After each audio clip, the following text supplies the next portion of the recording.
이거 다 꺼내시고요. 이제 그 전체적인 이게 뭐 어려웠다고도 많이 하는데 전체적인 고전 시가를 한번 쫙 복습한다는 생각으로 같이 좀 필기만 그냥 다 받아 적으면서 한번 해보면서 채점을 해보도록 하겠습니다. 이거 오늘 다 할 거예요.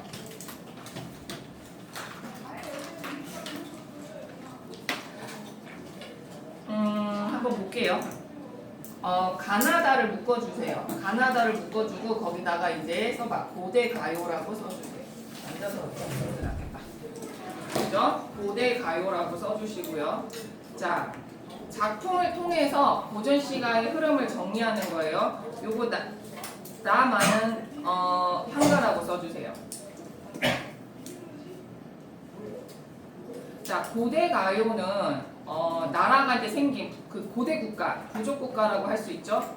부족 국가나 고대 국가라고 이제 한국사 시간 배울 텐데 해부터 삼국 시대, 그러니까 뭐 고구려, 백제, 신라 그때 쓰여진 작품들을 있는데 한 4작품 정도 배우는데 지금 3개 나왔으니까 거의 다 나온 거라고 볼 수 있죠. 얘네들은 딱히 이제 시다 이렇게 말하기보다는 역사책에 플러스 이야기 속에 들어가 있거든요. 어떤 스토리가 있어. 그 스토리에 이 노래가 싹 들어간 거야. 그치? 그거를 이제 전문 용어로 배경설화가 반드시 있다라고 말합니다. 그러니까 배경설화가 있는 노래가 있고 없는 노래가 있잖아요. 그래서 고대 가요는 모두 있습니다. 그래서 가나다 다 배경설화가 있습니다. 간단하게 이제 말해주면. 그래서 1번은 이렇게 말할 수가 없어요. 가나다는 다 배경설화가 있기 때문에 1번을 하시면 안 돼요. 그래서 선생님 옆에 보이니까 같이 얘기를 한번 해볼게요. 그래서 공무도화가라는 이제 고대 가요는 이제 뭐 남편이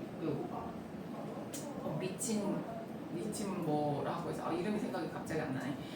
물을 건너지 말랬는데 말을 안 듣고 건너서 이제 죽었는데 그 와이프가 이걸 노래 부르면서 슬퍼했고 뭐 이렇게 있어 전에 내려오는 짧은 이야기가 있어요. 그래서 그 공무도화가라는 작품이 있는데 여기서 제일 중요한 건 이제 물의 의미의 변화를 보시면 돼요. 선생님 간단하게 이제 많은 작품을 해야 되기 때문에 핵심만 얘기하는 거야. 자, 물의 의미가 이렇게 변화를 하는데 첫 번째 물은 이제 남편을 사랑해서 못 건너게 하기 때문에 사랑이라고 표현을 하고요. 두 번째 물은 이제 이별이나 단절. 그리고 세 번째는 이제 죽음. 그래서 물의 의미를 이렇게 뭐 자습서 보면 이렇게 정리가 되어 있어야 되더라. 그러니까 그런가 보다 하면 돼. 그리고 이제 사실은 맨 마지막에 남편이 말 안 들어서 물에 빠져 죽었거든. 그런데 거기에 대한 화자, 여인의 태도가 뭐냐? 체념. 어찌하겠느냐라는. 자, 항상 시자화제 그런 게 중요하죠. 두 번째 작품은 헌화가라 그래서 얘들아 꽃을 바치는 노래입니다. 누군가가 누군가에게 꽃을 바치는데 그 화자가 누구냐면 견우 노인 또는 견우 노인이라고 하거나 옹자가 붙이는데 이제 암소를 모으는 노인이란 뜻입니다. 그러면 이제 이거는 신라 시대 수로 부인이라고 굉장히 이제 아름다운 유명한 부인이 있었는데 그 여자가 이제 절벽에 있는 꽃을 갖고 싶다 그랬는데 그 위험해서 아무도 안 가려고 그랬는데 이제 이 노인이 나타나서 꽃을 바치겠다, 자기가 꽃을 바치겠다고 말을 했습니다. 그래서 여기서 나가 누군지, 여기가 꽃이 누군지, 이렇게 여기 암소가 왜 나오는지 그런 내용들 그냥 아시면 돼요. 자, 세 번째는 이제 황조가는 이게 꾀꼬리를 우리는 황조가라고 하죠. 요거는 고구려 이대왕, 주몽의 아들 유리왕이 지었는데 뭐 알 필요는 없지만 고구려 왕이 지었어요. 그러니까 초대 국가 왕이죠. 그래서 부인이 둘이었고 하나는 이제 고구려족이고 하나는 저기 북쪽에 이제 한족이었는데 둘이 그렇게 싸웠대 부인 둘이가. 그래서 한 부인이 이제 열받아갖고 이제 나는 싫어요 하고 집에 갈 거예요 하고 지네 나라 한족 나라로 이제 막 가버린 거야. 근데 이 유리왕이 그 부인을 되게 좋아했나봐. 그래서 막 쫓아갔어. 가지 말라고. 그때 싫다고 가버렸대. 그러니까 돌아오는 길에, 그러니까 부인한테 채여가지고 돌아오는 길에 쓴 작품이에요. 그러니까 꾀꼬리가 서로 정답다라고 얘기하고 외롭다고 대놓고 말하면서 인의 몸을 말하면서 뭐예요? 대조를 통한 자신의 외로움을 강조하는 거겠지. 그 다음에 이제 향가로 들어갈게요. 자, 향가에 대해서 두 가지를 기억합시다. 일단 신라시대 노래라는 거. 신라시대는 얘들아 누구야? 불교 국가여서 이제 스님들이 제망매가 들어봤죠? 스님들이나 불교적 세계관이 많이 드러나고요. 두 번째는 이제 뭐가 나오냐면 화랑들이 이제 그 지배 계층 귀족층이었거든. 그 화랑들을 예찬하는 노래들이 많이 나와요.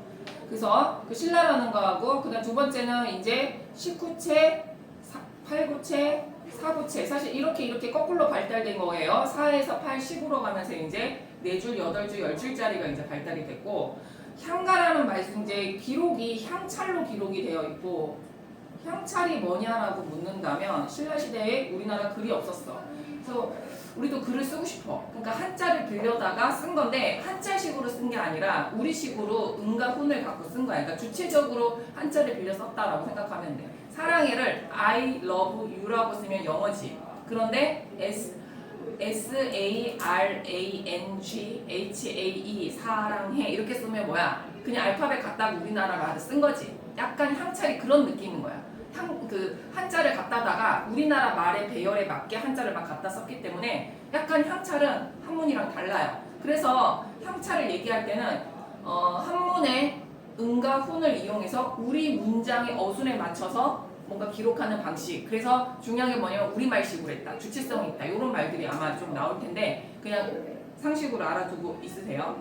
그래서 지금 향가에 대해서 선생님 짧게 얘기했고 자 이거는 19채 지어보니까 19채 향가니까 19채 향가는 4줄, 2줄 4, 4, 2로 3단 구성으로 나누고 그 다음에 여기 낙구가 항상 들어가죠. 19채 향가의 특징입니다. 감탄사. 그래서 시조와 연관성을 지으죠. 시조도 3단 구성인데 갑자기 종장에 이렇게 감탄사가 나오면 약간 당연히 시조는 조선시대 고려 말에 나왔으니까 영향을 줬다라고 볼 수 있습니다. 3단 구성 나오면 시조에 영향을 줬다 그러면 무조건 맞다고 생각하시면 됩니다.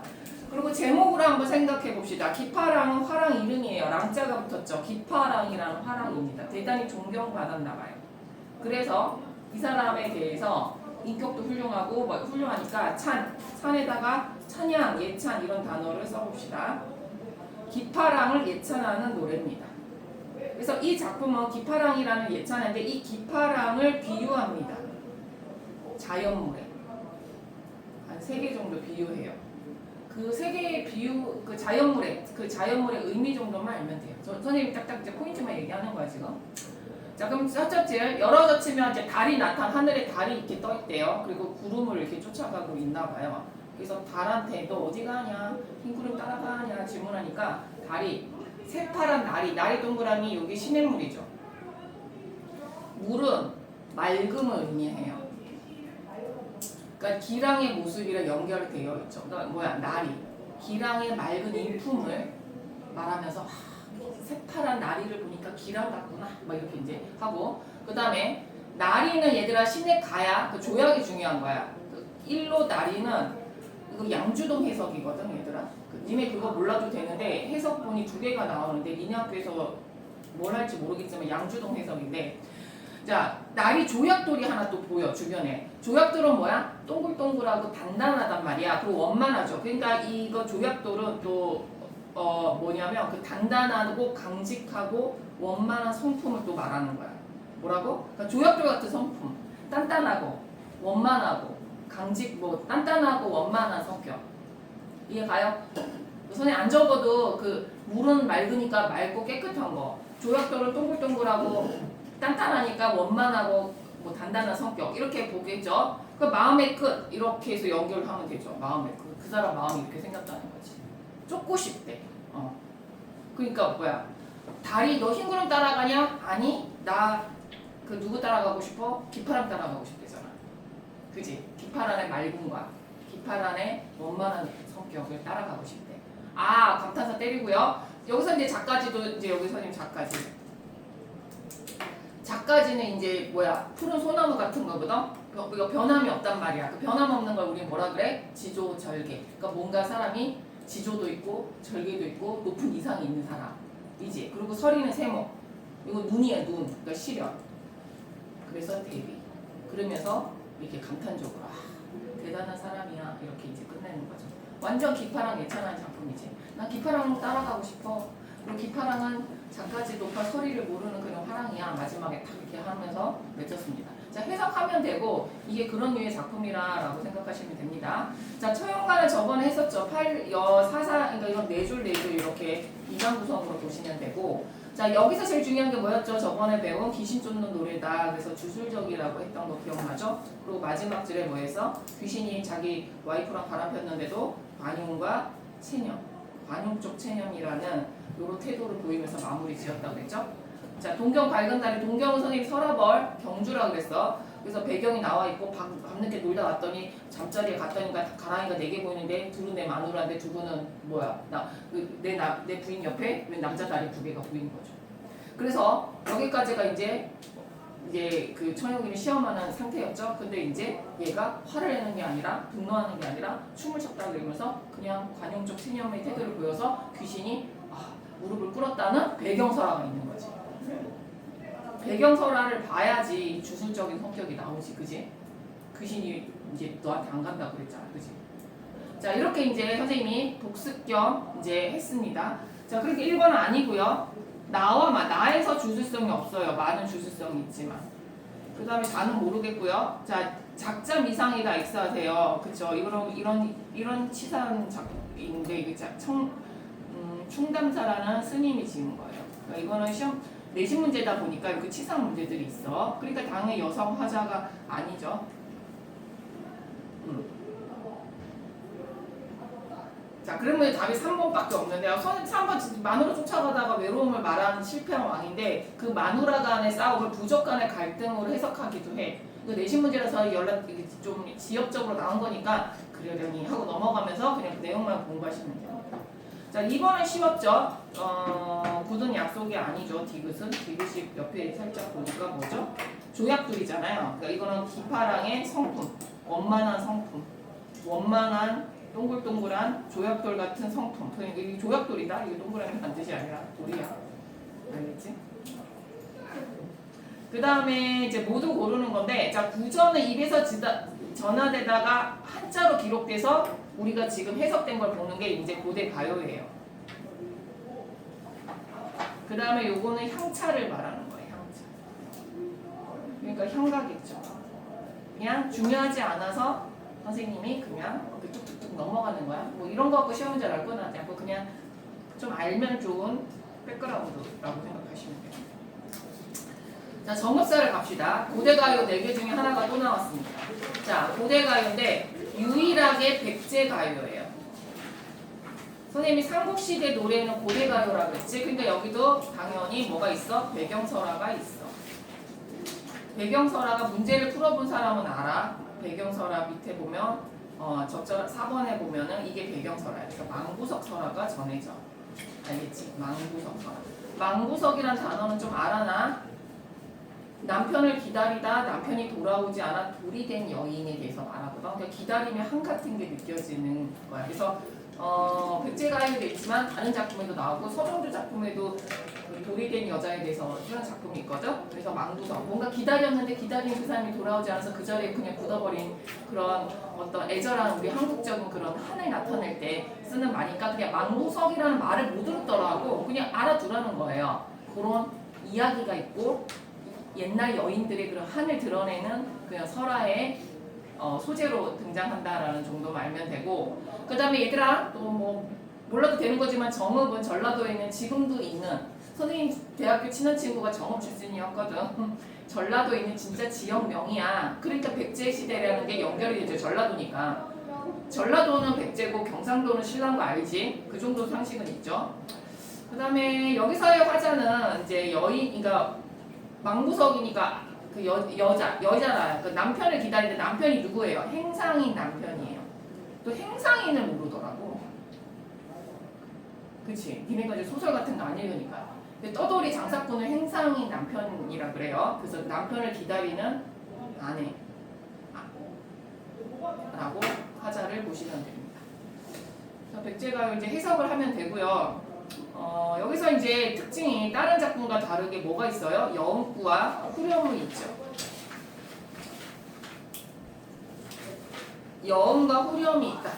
니네들 고려가요의 특징에 후렴이 있었지, 그지? 그러니까 장르는 다르지만 물어볼 수도 있지. 공통적으로 그치? 후렴구가 있다는 거. 근데 이걸 보니까 얘도 3단 구성이에요. 후렴구를 기준으로 3개로 나뉘거든요. 뒤에 이제 니네들 후렴구 가로 쳐보면 이게 3단으로 나뉜다는 걸 알 수가 있을 거예요. 자, 3단 구성 나오면 시조에 영향을 준 거야. 그치? 그래서 그거 나오면 틀렸다고 생각하지 마세요. 자, 중요한 거 다 얘기했고 이제 해석 부분으로 들어갑니다. 달 동그라미 하시고 여기서 달이 중요해요. 자, 우리 중세국어 공부에 여기 존칭 혹격 조사예요. 문법적인 거 몰라도 되는데 이제 중세국어 우리가 배웠으니까 선생님이 이제 하는 거고 이거는 그래서 달하고 반말 때리면 안 돼. 해석할 때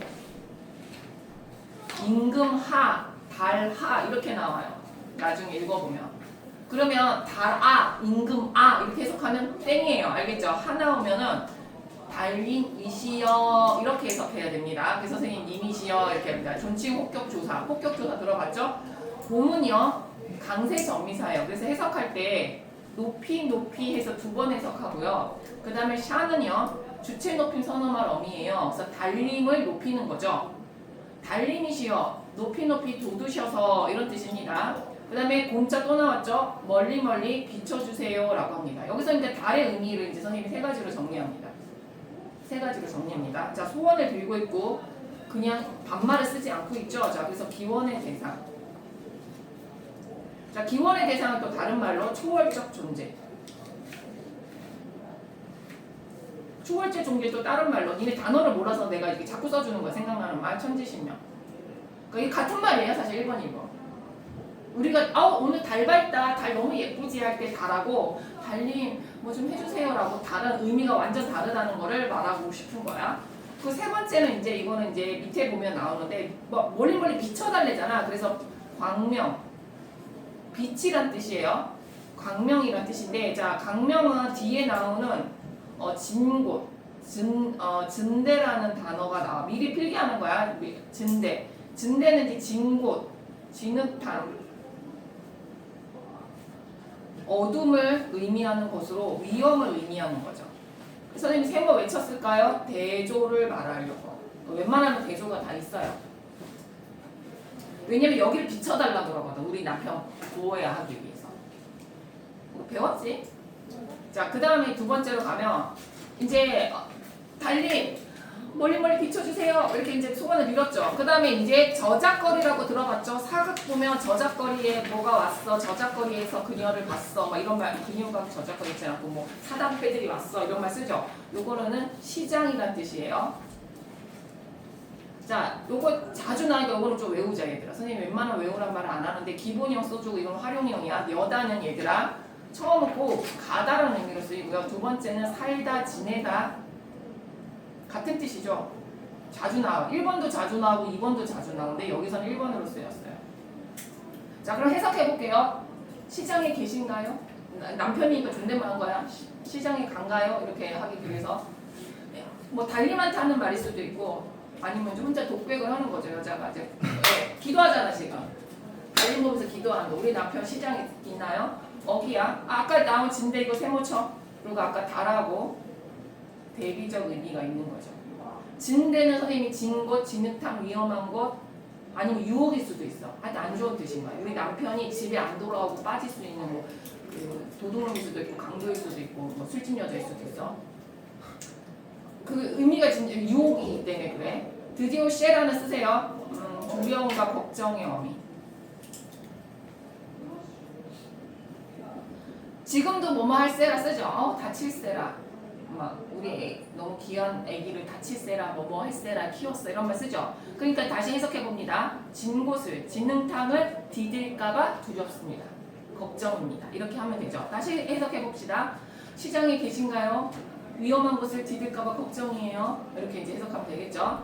그 다음에 이제 정글할세라 또 나왔죠. 그러면 저물까봐 어두워질 이 저문다 표현이에요. 해가 저문다, 달이 저문다 이런 뜻이에요. 저물까봐 두렵습니다. 자, 여기서 갑자기 이어져 움직임이 이상하죠. 부분의 일심동체이기 때문에 이거는 임, 남편으로 해석하시는 게 더 자연스럽습니다. 당신 가는데, 이미 가시는데 저물까봐 두렵습니다. 그러니까 두려움을 표현하면서 남편이 안전하게 기원하는 거죠. 그래서 여기서는 이제 다시 정리하면 달, 그 다음에 대비적 의미, 그죠? 그리고 해석, 그리고 뭐 나머지 아까 얘기했던 것들 보면 됩니다. 자, 그 다음에 이제 처용과가 시험 범위가 아니면 이렇게 나올 리가 없는데 해석 아까처럼 서라벌 밝은 달에 이거 똑같아요. 밤늦게 놀다가 잠자리에 보니까 가랑이가 4개인데 둘은 내 마누인데 둘은 누구냐 뺏겼는데 어떡하겠어. 앞에하고 똑같은 건데 약간 이게 이제 옛스럽게 이제 글자를 해석하지 않고 나왔습니다. 자, 그럼 4번 답으로 갈게요. 자, 방금 한 거니까 무사히 돌아올 거라는 확신은 없죠. 두려워하고 이거 기원을 하고 있죠. 안전을 기원하고 있지 확신이라고 볼 수는 없죠. 걱정한다, 기원한다, 뭐 이런 단어가 들어가야 되겠죠. 걱정이라고 해야 되겠구나. 기원보다 이음이니까. 그 다음에 얘들아 이제 5번이 이제 핵심 문제인데 얘들아 A에 담겨있는 정서 이제 아까 풀었어. 관용적 체념이라고 했지. 이런 문제를 잘 풀어야 돼. 5개를 이제 시조를 해서 공부를 많이 해야 되는데 시조 별거 아니야 얘들아.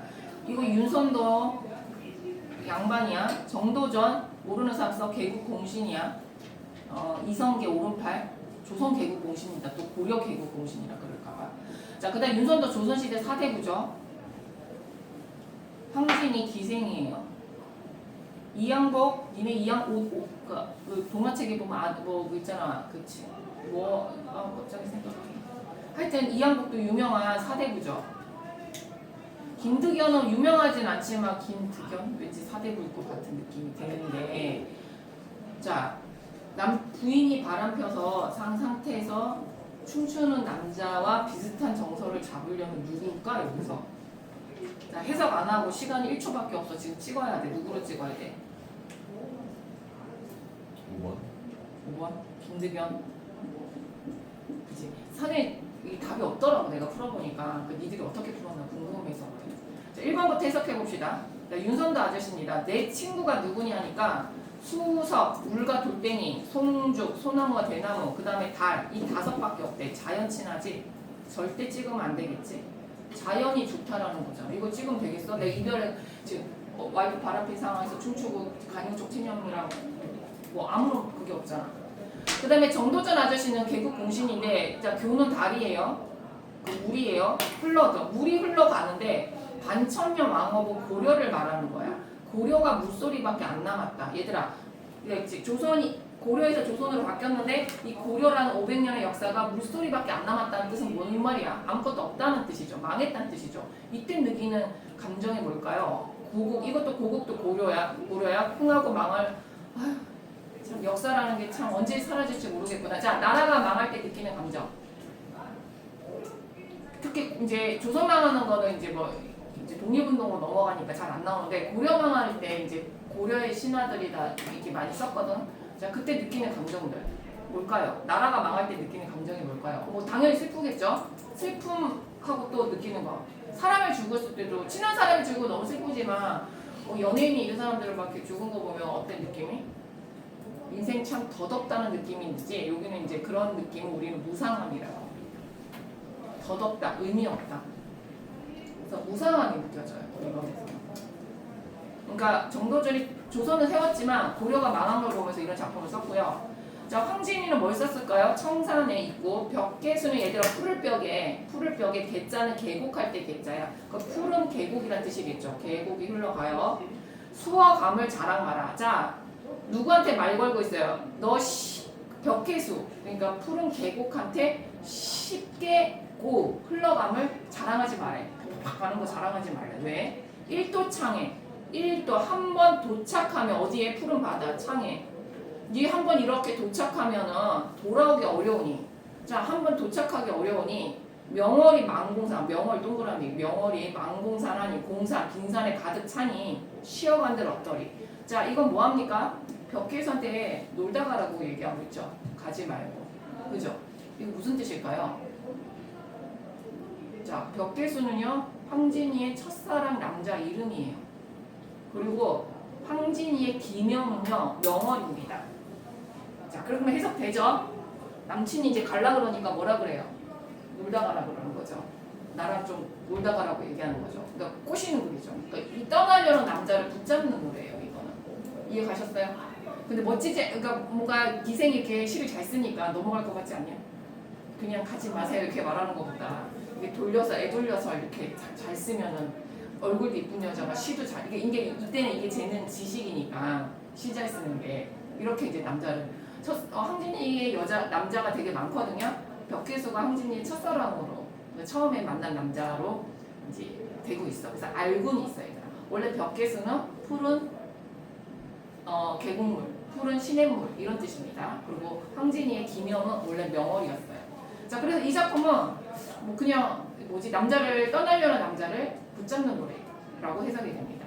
자, 그럼 2항복으로 갈게요. 철령 높은 봉에, 철령 이거 고개를 말하는 거예요. 철령이야 높은 봉에 봉우리에 쉬어넘는 저 구름아. 저 구름이 여기 이제 있어서 쉬고 있어 봉우리에 얘들아. 그림을 그려주면 이래 가죠 구름. 자, 고시는 원로가 안 되지. 고자가 좀 자주 나와 얘들아. 외로울 고자고 요 신자는 알지 않냐? 외로운 신하지. 맞지? 그리고 원자는 몰라. 이거는 모르겠다. 원로는 눈물이야 눈물. 내 건지 알고. 나랑 배수이고 똑같아. 자, 다시 한번 하겠습니다. 고시는 원로는 뭐예요? 외로운 신하의 원통한 눈물?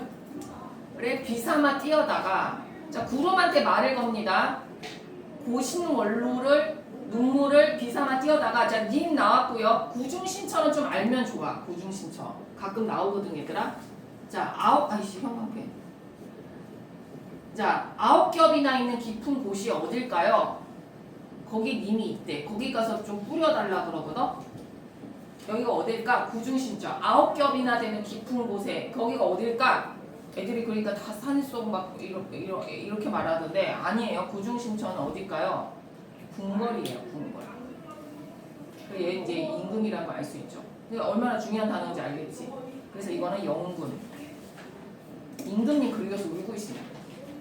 구중신처 때문에 이게 애인이 아니라 임금이에요. 알겠죠? 그 다음에 이제 김대견 작품 갈게요. 봄에 꽃이 피고 여름에 녹음. 이거 여름에 푸른 나무를 녹음이라고 하죠. 그 다음에 금수할 때 얘들아 이게 금수강산할 때 금이야. 비단금자야. 수놓은 비단이거든. 그러니까 화려하고 알록달록한 걸 말하는데 이게 가을추예요. 그러니까 가을산에 뭔가 화려한 단풍 같은 거겠죠. 붉은 달이 떴다. 자, 여기까지 보니까 뭐예요? 봄, 여름, 가을의 아름다운 경치를 경치 감탄하는 거 아니야? 좋기잖아. 좋다는 뜻이거든요. 그러니까 경치를 예찬하거나 감탄한다라고 생각하시면 되고 하물며 백운, 흰 구름과 소나무를 말해서 못하겠냐. 근데 이것도 약간 색채 대비까지 보이면 이게 되게 붉은색도 있단 말이야. 그러니까 감각적인 작품이야. 이게 색채 대비, 색채어까지 많이 쓰면서 말에 무엇하리? 말해 뭐해? 너무 멋지지 않니? 라고. 이거 경치 예찬하는 거야. 절대 답되면 안 돼. 연호야. 알겠지? 네. 봄, 여름, 가을이 나왔잖아. 네, 잘했어 그래도. 한번 찍어주는 거지. 그럼 너는 자 그러면 선생님이 시조를 이렇게 정성들여서 다 설명한 이유가 뻔하거든요. 읽어보면 이제 몇 단어 같은 거 보면 이제 황진이만 뜨면 조심하면 돼. 이건 남자 아니야. 이러면서 황진이는 대부분 남자 얘기거든. 그러니까 내가 말했지. 누가 썼는지를 살펴봐야 돼. 윤선도, 정도조, 황진이, 김두경. 딱 여자 한 명 떴잖아, 그치? 그 몇 번으로 찍어야 될까? 3번. 그렇지, 3번인 거. 왜요, 선생님? 얘는 붙잡는 노래고 얘는 체념하는 노래인데요. 이렇게 나올 수도 있는데, 참 이게 얘들아 이거 이제 외우지 말고 내신이라서 그래. 비극적 상황에 어떤 달관적 태도, 여유적 태도, 그러니까 이별하는 상황에 어떤 여유가 느껴져서 이게 답이 된다, 얘들아. 알겠지? 그래서 답이고 나머지는 정말 될 수가 없어. 객관식이니까 답이 중요한 게 아니라 5작품을 공부했다는 데 의미를 두세요. 그 다음 참기바람가 했으니까 넘어가고 처형문제 넘어가고 뒤로 가겠습니다. 이제 고려가요에 대해서 하겠습니다. 자, 고려가요 특징 10가지를 퀴즈식으로 물어보겠어요. 자, 1번부터 2번부터 들어가니까 대답 못한 사람은 필기 하시고요. 대답한 사람은 필기 안 해도 됩니다. 돌아다니면서 질문하겠어요. 됐다 쉬운 거. 고려가요는 어느 시대 노래입니까? 당연히 고려겠죠? 그 가요라는 말을 붙였고 그래서 고려 소교라고도 합니다. 자, 계층부터 물어보겠습니다. 향유계층.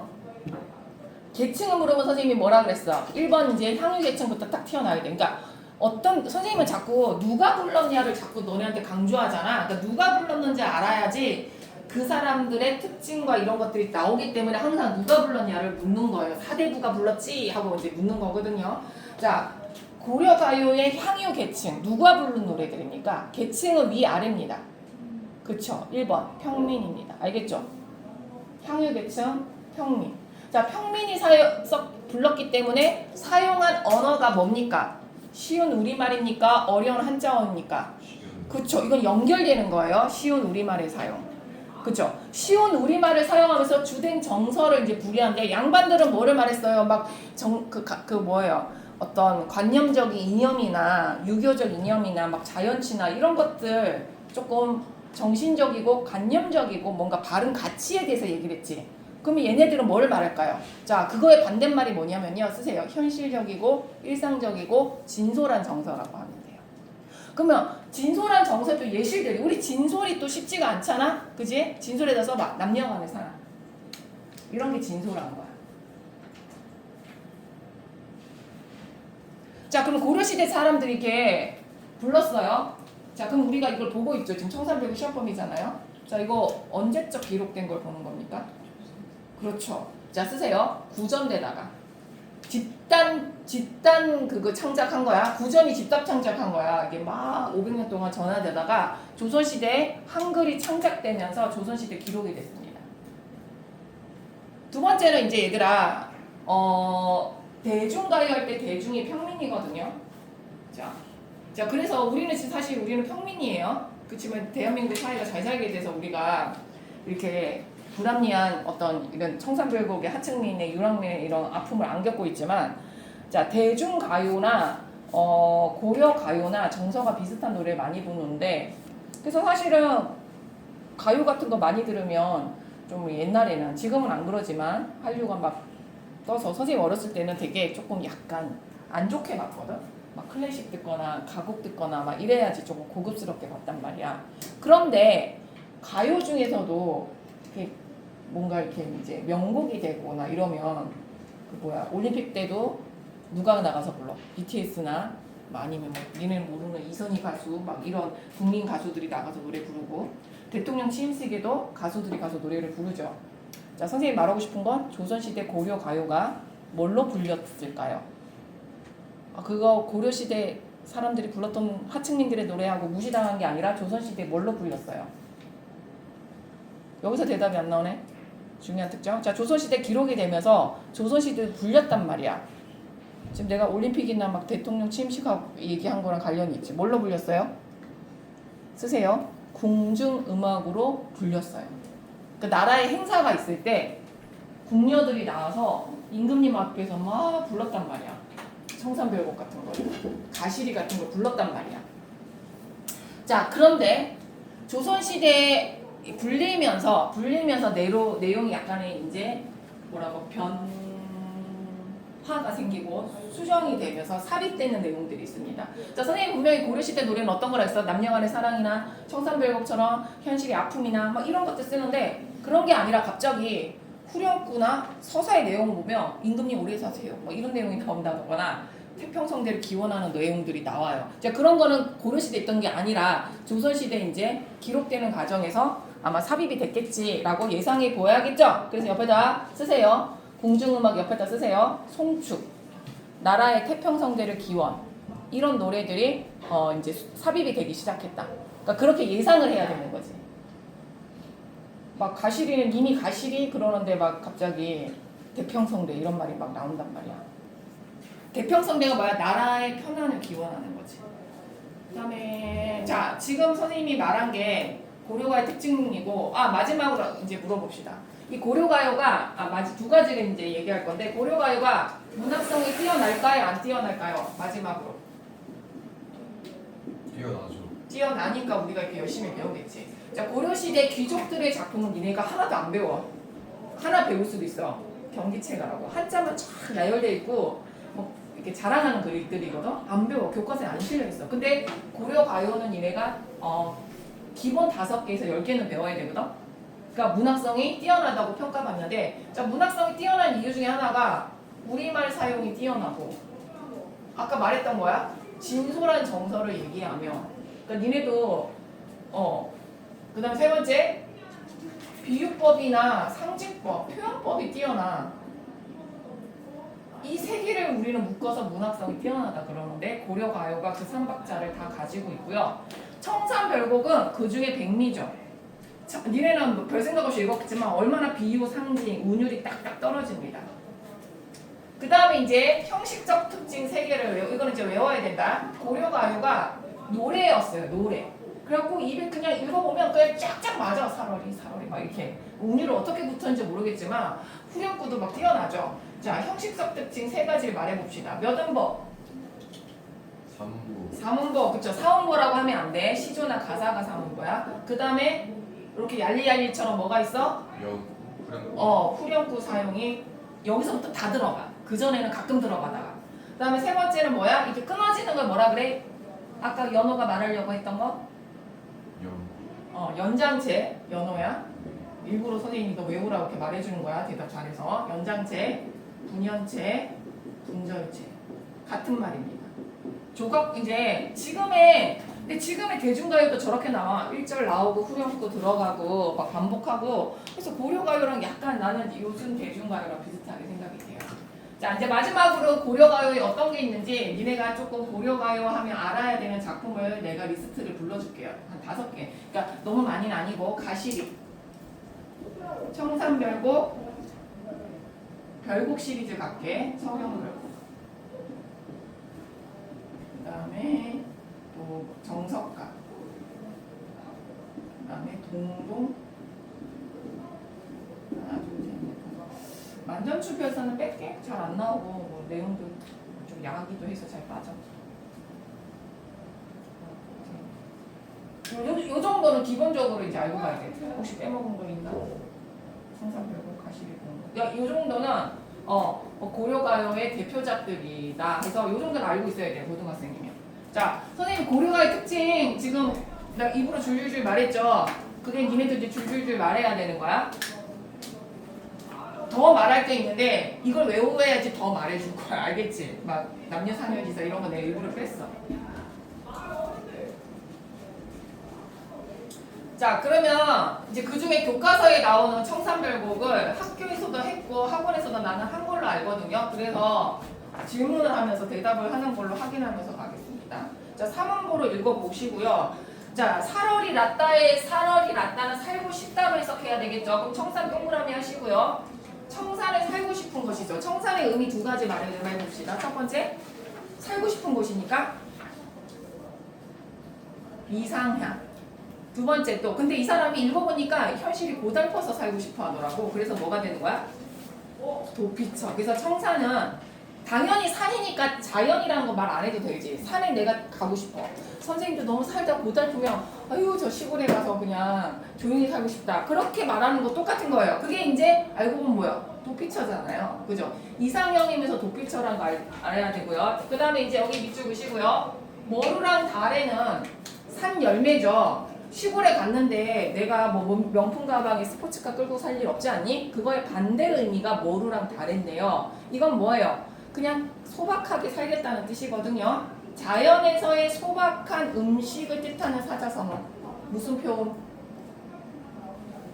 이거를 아무도 대답을 안 하더라. 1교시, 2교시. 자, 3교시 때 3대 세 번째 반에서 나오나 보자. 무슨 표현? 써. 다음에 말해줘. 쓰세요. 단사표현이라 그래요. 자, 단사표현 쓰시고요. 자연에서의 소박한 생활을 말하는 거예요. 소박한 음식. 오히려 더 외우게 그려줄게. 얘들아. 단사는요, 대나무 도시락을 뜻하는 거고, 그림을 그려줄게. 표는요, 표주박을 말해서 물통이에요. 얼마나 소박하니, 그지? 대나무에다가 그 밥 싸고 그림 그린 거야. 저거 도시락이야. 그리고 표홍은 물통이야. 옛날 물통. 그래서 단사표홍 그러면 막 이렇게 잘 먹고 잘 사는 게 아니라 그냥 약간 가난해도, 근데 선생님이 소박이란 단어를 가난이란 말을 안 쓰고 소박이란 뜻은 거는 긍정적인 용어이기 때문에 소박을 쓴 거야. 그러니까 좀 이렇게 화려하지 않아도 좋은 거를 말할 때는 그러니까 가난하다는 표현은 좀 부정적인 의미가 있잖아. 그러니까 소박하다는 표현을 쓴 거예요. 됐죠? 자, 그 다음에 이제 후렴구에 대해서 얘기를 해봅시다. 후렴구는 의미가 있어요, 없어요? 당연히 없죠. 그죠? 뭐 무슨 음이 반복이 되나요? 여기서 얄리얄리 얄라셩 얄라리에서 뭐가 반복이 되나요? 무슨 음운이 반복이 되네? 자, 리을 음운이랑 이응 음운이죠. 모음은 기본이고 모음은 다 나오니까 그죠? 그래서 리을음과 이응 음은 우리는 무슨 음이라고 배웠죠? 음운의 반복 시간에 울림소리, 울림소리의 반복, 울림 음운의 반복이 느껴지죠. 그래서 얄리얄리 얄리얄리아성 이런 거 들으면 느낌이 어때요? 슬퍼요, 경쾌해요. 밝고 경쾌한 느낌이 들죠. 댄스곡이었을 것 같아요. 왠지 나 이 노래. 청산별곡이 후렴구를 보면 댄스곡이었어. 우리나라 댄스곡도 봐봐. 가사 되게 슬퍼. 그녀가 나를 버리고 어쩌고 저쩌는데 막 춤추잖아, 그치? 그래서 난 청산별곡도 후렴구를 보면 옛날에 사람들이 막 춤추면서 부르지 않았을까? 이런 생각이 듭니다. 자, 선생님이 이 얘기를 왜 할까요? 이거는 뜻이 아니라 얘들아 느낌이야. 이 느낌이 뭐와 화자의 정서와 뭐를 이룬다? 대비를 이룬다, 대조를 이룬다는 걸 말하고 싶어서 이거를 얘기한 거야. 후렴구 의미 없어? 의미는 없는데 느낌을 신난다는 거죠. 댄스곡이 느낌을 신나는데 가사는 슬픈 거지. 그 대조를 통해서 얻는 효과 같은 게 있겠죠. 뭐 슬픔을 더 강조할 수도 있고 아니면 더 그 슬픔을 완화시킬 수도 있겠죠. 중요한 건 이것만 알면 돼요. 대조를 이룬다. 자, 그 다음에 2형으로 가봅시다. 새가 동그라미 하시고요. 새가 우는지 웃는지 그냥 놀고 있는지 어떻게 알아? 그지? 알 수 없지. 무슨 이입이야? 감정이. 나의, 그러니까 화자의 슬픔. 자, 여기서 나 동그라미 하시고요. 자, 널라와 씨름한 여기 해석 잘해야 됩니다. 이거 해석 잘 안 되는 사람들은 형광펜 긋고 그대로 쓰게. 널라와 이거 해석 어떻게 해야 되나요? 이거 아직 해석 못하더라. 너보다. 비교부사격이야. 너보다 씨름은 너네들 걱정 씨름 알죠? 하는 어떻게 해석해야 돼요? 많은. 그죠? 한자예요. 많을 다. 너보다 씨름 많은 나. 그러니까 여기서 이제 나가 등장을 하면서 나라는 존재가 어떤 존재인지 말하면서 울고 있다는 이제 운다는 거를 이제 우리 전문 용어로 비애라 그러죠.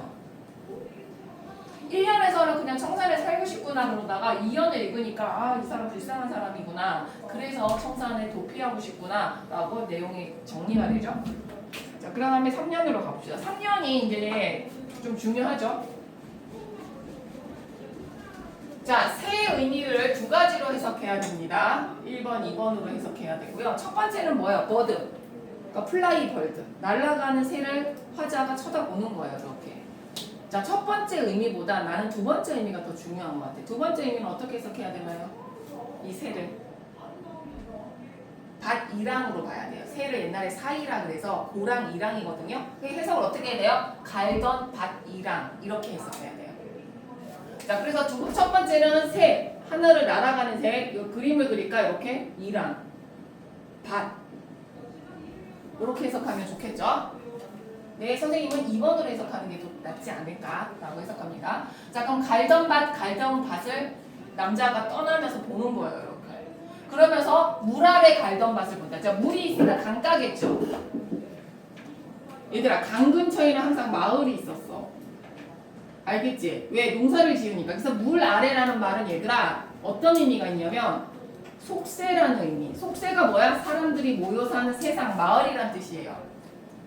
이거를 이 사람이 떠나죠. 그래서 이 물 아래는 뭐와 대비를 이루는 거예요? 쓰세요. 청산과 공간적 대비를 이루는 의미예요. 청산은 뭐예요? 자연이에요. 자연. 그러니까 자연과 세상은 대비를 이루는 거예요. 얘들아. 자, 그러면 얘가 떠나는데 가던 밭을 보면서 어디를 봐요? 동네에 있는 갈던 밭을 보는 거예요. 이게 떠나면서. 요거 해석 잘해야 됩니다. 요거 밑줄 그세요. 자, 요거 뭡니까? 요거 뭐예요? 익묻은 장글이, 익묻은이 이게 무슨 뜻이야? 자, 뭐가 묻었어, 얘들. 이게 뭐야? 이끼가 묻었어. 어디에? 쟁기에 묻었어. 그래서 여기서 이제 유랑민. 농토가 없어. 이게 이끼가 묻었다는 건 농사를 못 지었지만 버릴 수는 없으니까 갖고 다니는 거지. 그럼 얘들아, 이끼 묻은 쟁기를 가지고 내가 동네를 뒤돌아보는 거거든요. 또 여기서 딱 느껴지는 게 나는 이게 되게 슬펐어. 자, 나 여기가 너무 나 싫어서 이제 시골 가. 이렇게 나는 지긋지긋해 도시가. 이렇게 떠나는데 사실 속마음은 뭐야? 자꾸 쳐다보는 거잖아. 그럼 나도 뭐야? 여기서 잘 살고 싶었고 농사 짓고 싶었고 사람들하고 어울리고 살고 싶었는데 어쩌다 보니 내 신세가 땅도 잃고 사람도 잃고 가족도 없어진 노숙자 신세가 돼서 어쩔 수 없이 떠나는 게 여기서 막 느껴지는 거야. 사람들이 그래서 어딘가를 가고 싶어 하지만 그게 진짜 거기가 좋아서 가는지 지금 내가 있는 곳에서 적응을 못해서 떠나는지 그거는 여기서 그런 많은 심리가 난 느껴져.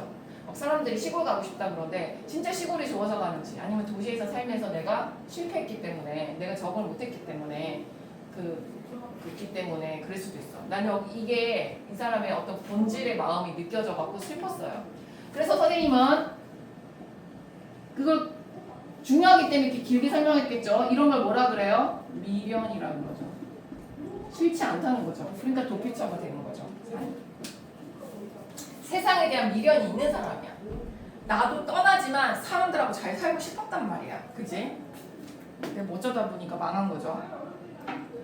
그래서 얘들아 내가 자꾸 지금 시대란 얘기 청산불국이 왜 명작이고 백미냐라는 게 지금도 통하잖아.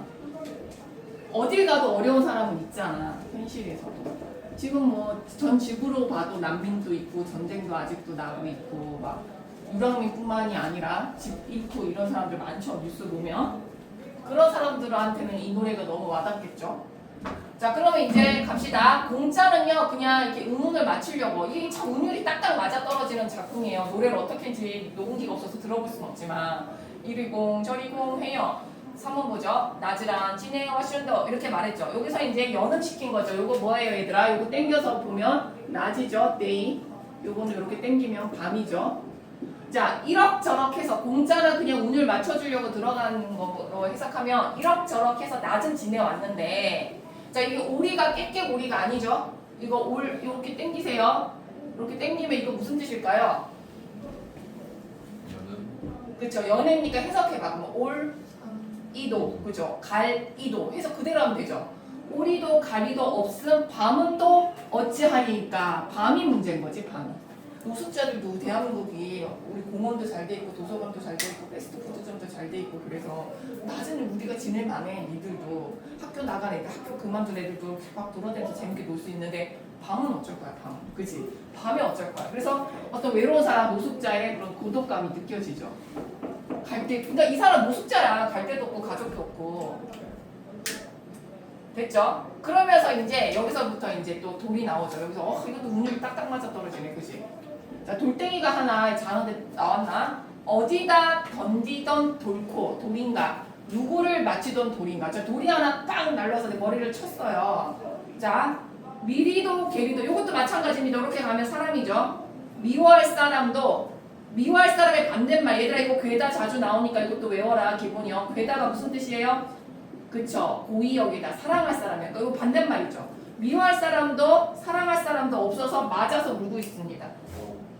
그러니까 돌덩이가 나왔는데 대부분의 우리의 정상적인 반응은 뭐야? 누구야? 하면서 분노를 일으키거나 아니면 돌이 자꾸 날라오면 피하거나 뭐 이렇게 문제를 해결하거나 아니면 분노하거나 반항하거나 저항해야 되는데 이 사람은 뭐야? 돌이 날라오는데 그냥 맞아서 물고 자빠졌죠? 이 사람의 태도 쓰세요. 체념이죠.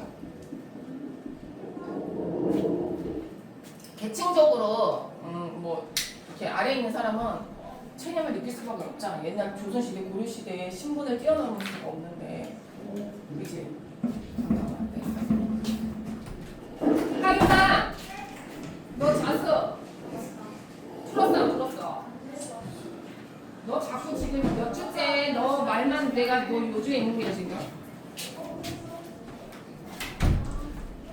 자, 미안 얘들아. 자, 그러니까 여기서 이제 체념적 태도. 근데 이건 이제 봐봐. 니네가 노비고 막 이래 봐봐. 열심히 살면 뭐해? 계속 노비인데, 그지? 그러니까 그래서 하층민의 정서에는 저런 무기력과 체념이 많이 느껴져.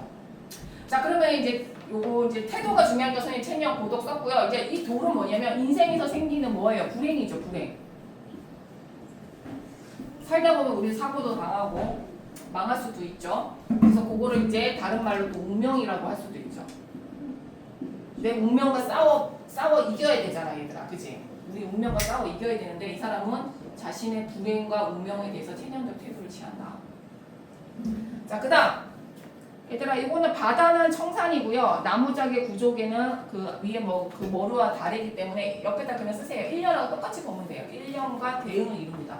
발알은 바다예요. 그 다음에 나무작 구조개는요, 그 풀떼기하고 조개입니다. 그러니까 반사표음의 의미로 보면 되니까, 1년하고 똑같네. 그러니까 약간 이게 또 이렇게 대응을 이루는 구조를 이루고 있죠. 그 다음에 요 연은 문제 잘 안 나와. 해석이 잘 안 돼. 이제 가다가 뭔가를 들었어요. 그러니까 애정계는 그 외딴 부엌이란 뜻이야. 나는 이 연은 그 문제 낼 게 없어요. 그냥 편하게 들으세요. 그래서 가다가 들었어. 부엌에 가다가 들었어. 뭘 들었어? 사슴이 장대에 올라서 해금을 켜는 걸 들었어. 해금. 그러니까 부엌에 가다가 사슴이 깽깽깽 거리고 들었다. 이거 말이 안 되잖아. 그래서 헛것을 봤다라고 해석하기도 하고, 두 번째는 뭐 광대가 이렇게 공연하는 걸 봤다고 해석하는데 그게 무슨 의미가 있는지 잘 모르겠어. 그래서 그냥 그렇게 알고 넘어가면 돼. 자, 그럼 마지막 이제 얘들아. 가다가 배부른 독에, 얘들아 얘도 자꾸 돌아댕긴다 그지? 배부른 독은 그림을 그려 항아리야 얘들아. 독을 또 항아리야. 설진 강수. 강수가 독한 술이야. 그러니까 설진이 독한 술. 옛날에는 빚었지. 이게 이제 발효술이니까 뭐 그거 뭐라고 해야 돼? 동동주나 막 이런 막걸리 같은 거니까. 그럼 얘들아 가다가 배부른 항아리에 독한 술을 빚는 거를 내가 본 거야. 술이 갑자기 튀어나오는 거야. 너무 내가 괴로운데 그 포장마차를 본 거야. 영화에서 봐봐. 괴로우면 포장마차를 보면 어떻게 하니 그 주인공들일까요? 그지? 조롱꽃 누룩이 매워. 자, 얘들아, 조롱꽃이고 누룩은 곰팡이 같은 건데 이제 곰팡이라 그러면 이제 그렇게 생각하면 안 돼, 얘들아. 그 발효시킬 때 들어가는 그 누룩 같은 거야. 매워. 여기다 또 냄새가 나는 거지. 술 냄새나 고기 냄새가 막 나는 거지. 그지? 냄새가 매워. 나를 붙잡아. 내가 지금 너무 괴롭은데 저기서 술 냄새가 막 나는 거야. 그거 포장마차에서 막 술 냄새가 나. 가서 그럼 퍼 마셔야지 뭐, 그지? 내가 어찌하리꼬 가서 퍼 마셔야지 해서 여기도 이런 게 이제 체념, 괴로움에 대한 어떤 체념적 태도가 느껴진다라고 하면 맞다라고 하시면 되고요. 자, 술은 뭐예요 그러면? 현실의 고뇌를 잊게 하는 매개체. 말이 우아하지만 말이 어렵지. 현실의 고뇌를 매개체. 뭐라고? 잊게 하는 매개체. 뭐 이렇게 말을 하지만 괴로우면 술 먹는 거 우리 맨날 드라마나 영화나 다 보잖아요. 그러니까 너무 쉬운 표현인 것 같아. 그래서 마지막에는 그 술 퍼마셨다. 나 너무 괴로워서 술 퍼마셨다. 라고 생각하시면 됩니다. 그래서 청산별곡은 선생님이 한번 이제 복습을 해준 거야. 이제 해석 안 해줘. 외워야 돼. 오늘 말한 거. 자, 그 다음에 이제 동동으로 가볼게. 자, 동동 제목이 귀엽죠? 후렴구가 제목으로 떴습니다. 여기서는 얘 북소리예요. 그래서 의성어가 제목으로 떴고, 자, 동동하면 이제 고려가는데 기억해야 될 게 뭐냐면 1번 원령체라는 거예요. 자, 요런 새로운 용어에 익숙해지 봅시다. 원령체가 무슨 뜻인지 하면요, 1월은 어쩌고 저쩌고 2월은 어쩌고 저쩌고 하면서 전개가 되는 걸 말하는 거예요.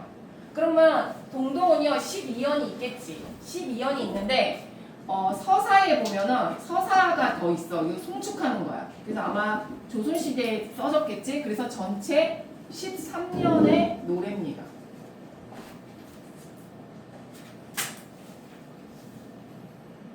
그래서 이제 원령체이기 때문에 그 특징을 말해주면 계절감이 드러나요. 왜냐하면 1월을 말하는데 계절감, 이렇게 세월이 흘러가는 계절감이라든가, 또 읽어보면 세시풍속이 막 드러나요. 풍속, 그 시대 그 월에 했던 일들이 막 드러나요. 그래서 동동은 문학적으로도 중요한 작품이지만 민속학에서도 되게 살펴봐요. 이거 읽어보면 그 당시 고려시대 사람들의 생활상 같은 거를 우리가 조금 살펴볼 수가 있는 거죠. 그리고 해석하면 됩니다. 자, 그러면 여기서는 원래는 13년인데 일단 여기 나온 거 해석해 볼게요. 자, 그리고 중요한 게 음력이거든요, 얘들아. 그래서 계절감을 할 때 양력 1월을 생각하면 안 돼요. 지금 우리가 8월이지만 아직 음력으로는 7월이 됐나 안 됐나 몰라. 그래서 더하기 한 2개월 정도 해야 돼요. 그러면 얘들아 이제 여기서부터 해석을 해볼게. 자, 정월부터 한번 가봅시다. 이거 관역격 조사 의 배웠지? 그래서 정월의 날인물 자주 나오지 않냐, 신인물. 아까도 날이 나왔잖아. 그리고 요거 얘들아 양력으로 3월이니까 초봄으로 생각해야 돼. 자, 날인물이 얘들아 A 문제 나왔지. 얼었다 녹았다 하는데 라고 했어. 얼었다 녹았다 하는 건 뭐야? 이제 겨울에서 봄이 오고 있다는 뜻이잖아요. 초봄이지 초봄. 그러니까 선생님 초봄이라고 할게. 얼었다 녹았다 하는데 누리 가운데 누리가 해석 안 되지. 온누리 할 때 누리야. 그 세상 가운데 태어난 내 몸. 여기는 화자입니다. 이 몸이. 세모. 내 몸은 요게 중요하네. 홀로 지내는구나. 열서가 또 나왔지. 그지? 해석해봐. 홀로. 아이고. 홀로. 열서 자꾸 나오잖아. 지내는구나. 자, 여기서는 그러니까 그러니까 선생님 여기 현관문치라는 게 주제라서 그런 거야. 자신의 외로움을 얘기하는 건데 중요한 건 뭐야? 날인물하고 내 몸이 대비를 이룬다는 거지. 자, 봄이 왔어. 그래서 막 꽃도 피고 막 얼음도 녹는데 나는 여전히 외로운 거야. 나는 여전히 우리 님은 봄이 돼도 안 온 거야. 그걸 느끼는 거야. 그러니까 대비를 통해서 외로움이 강조됐다는 거. 그 다음에 후렴구. 3월이면 얘들아 개자가 이게 10개자야. 뭐 연다는 거 알지? 개강, 개폐 이런 말 쓰잖아. 그지? 근데 춘이야. 봄춘이야. 가득 찰 봄에 달의 꽃이에요. 달래꽃이 무슨 꽃일까 얘들아? 5월이면 피는 막 꽃이야. 봄을 상징하는 꽃인데 무슨 꽃일까 주하나? 달래꽃은 무슨 꽃일까? 쓰세요. 진달래꽃이에요. 그러면 열을 해석을 핀으로 해석합시다. 꽃이니까. 자, 3월이면 이제 화창한 3월이에요. 화창한 3월에 핀 봄에 가득한 진달래꽃이요 라고 말했습니다. 이거 뭔가 비유하는 거예요. 얘들아. 뭔가 비유하는 거 좋은 거라든지 아니면 안 오는 거는 누굴 비유해? 님을 비유해. 알겠지? 님. 그치? 님은 진달래꽃처럼 잘생겼나 봐. 안 좋은 건 나를 비유하고. 자, 남들이 부러워할 자 모습을 지녀나셨다. 요거 모습을 남들이 부러워할 모습을 그러니까 뭐야? 외모가 뛰어난 거죠. 잘생긴 외모. 그러니까 그 뭐라고 해야 돼? 외모 예찬이라고 해야 되나? 꽃미남이야 우리 남편이. 우리 님이. 오진 않는데 날 버리고 오지는 않는데 잘생겼어. 자, 그 다음에 6월로 가볼게요. 자, 6월 15일입니다. 자, 벼랑에 빛 다와라. 이거 비유하는 거예요 얘들아. 그럼 빛은 뭐냐면 벼랑에 이게 뭐냐면 벼랑에 버림 빛 같다 라고 한다. 버림받는 빛을 봤어. 그러면 누구를 비유하는 걸까? 이건 버림받는 거니까 누구겠어? 자기 자신을 비유하는 거지. 자, 6월 15일이면 뭐 빛 같은 거를 다 버리면서 그 해의 애군을 뭐 버리는 그런 풍습이 있었나 봐. 그러니까 이 여자도 봤다가 봤는데 저 버림받는 빛이 내 신생 같다 라고 생각을 했나 봐요. 그래서 화자를 얘기하는 거고 돌아보실 님을 조금이라도 쫓고 싶습니다. 그래도 님이 나를 버리고 떠나는데 님이 나를 조금이라도 여지를 주면 내가 쫓아가고 싶은데 나 좀 버리고 가지 마. 막 이런 되게 애잔한 고려시대에 버림받은 여인의 슬픔이 느껴지지? 자, 그 다음에 얘들아 이제 8월 15일로 갑시다. 음력 8월 15일은 가벤날 되게 큰 날이거든요. 무슨 날일까? 민족 최대의 명절이야. 그때 애들이 강국절 이러더라고. 강국절은 아니지. 추석입니다. 오, 추석이라고 잘 말해줬어. 곧 오죠, 곧. 우리 음력 8월 15일 곧 오죠. 그래서 한가위 날인데, 얘들아, 우리는 이제 1년 중에 그래도 크리스마스를 좀 크게, 서양 명절을 좀 크게 생각하지 않냐? 그래서 그날 막 뭐 선물도 사주고 뭐 그러잖아. 그때 뭐라 그래? 외로운 애들 더 싫지. 가족 없는 애들 더 싫고 애인 없는 애들 더 싫지. 얘도 똑같은 거야. 8월 15일에 갑의 날이지만은 님을 매셔 지내야지만 오늘이 갑의 답다. 그러니까 나는 뭐야? 님이 없어서 더 외롭다. 명절인데 명절날이 더 외롭은 거 알지? 명절날 내 주변에 누가 없으면 더 외롭잖아. 그거 얘기하는 거야. 그러니까 어디 가도 외로움이야 이 사람. 자, 그럼 11월은 얘들아 뭐예요? 1월이니까 되게 겨울이죠. 한겨울이에요. 봉당자리는 이제 초가집에 봉당자리 이런 데 있어. 한삼은 얇은 이불, 천, 옷가 덮어 누웠어. 이 겨울에 한삼을 덮어 눕고 스르스 살아온 적 슬프구나. 고은인가 헤어져 또 나왔어. 이거 지내는구나. 자주 나오지? 그래서 11월 내용은 뭐야? 춥고 외롭고 슬프다는 거예요. 그래서 이제 알겠지? 동동이 계절별로 계속 님 생각하는 거야. 됐나요? 자, 7번을 봅시다. 선생님이 7번 왜 하는지 딱 알지? 자, 7번에 기억을 가볼게요. 기억이 뭐예요? 앞에 이거 눈이죠. 세모 치세요. 창기 파란 거 눈이죠. 이거 시련입니다. 자, 그러면 얘들아 7번. 시련이 아닌 걸 찾는 거야. 자, 얘들아 밑줄 내가 거줄게. 지금 풀어봐. 백설. 그 다음에 백설. 지금 시련이 아닌 거 찾는 거야. 지금 다시 해봐. 눈설이. 선생님 밑줄 친 거. 4번에 눈. 5번에 눈. 자, 밑줄이 안 거져 있어갖고 선생님이 이렇게 밑줄을 거줬거든요. 여기서 시련이 아닌 걸 찾는 거예요. 자, 이런 식으로는 문제 나올 수 있죠. 자, 시간이 없어서 빨리 해주겠습니다. 이거는 고려말 신화가 쓴 거예요. 고려 유신이라고 쓰시고요. 누군지 모르겠는데 고려 신화가 쓴 거고요. 백설이 잦아진 골짜기에 구름이 험머구나 라고 나와 있는데 여기다 쓰세요. 고려 신화. 이건 조선 신화. 그러니까 백설이 사라진 골짜기에 구름만 험하구나, 머흐구나, 많다는 뜻이거든요. 험하구나. 반가운 매화는 고려의 충신이에요. 고려 충신은 어느 곳에 피는 정몽주 같은 놈. 놈이라고 하면 안 되죠. 분. 석양은요, 고려가 망한 걸 말하는 거예요. 해가 지는 거니까 석양에 홀로 갈 곳 몰라느라 뭔가 이렇게 방황하는 이색이구나. 맥수지탄이 느껴지는. 그러니까 나라가 망한 거죠. 그래서 답이 1번이네. 백설에서는. 그죠? 그럼 나머지는 다 뭐예요? 이게 시련의 의미로 해석을 하시면 돼요. 빨리 해석해 줄게. 이 몸이 죽어가고 무엇이 될 거 아니? 국내산 제붕. 자, 낙낙장소 소나무야, 소나무.